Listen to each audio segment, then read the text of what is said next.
إن المجرمين في عذاب جهنم خالدون لا يفتر عنهم وهم فيه مبلسون وما ظلمناهم ولكن كانوا هم الظالمين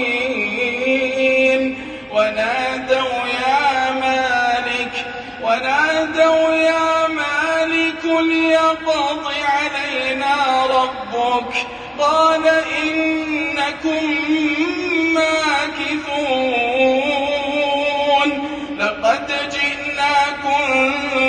بالحق ولكن أكثركم للحق كارهون أم أبرموا أمرا فإنا مبرمون أم يحسبون أنا لا نسمع سرهم ونجواهم بلى ورسلنا لديهم يكتبون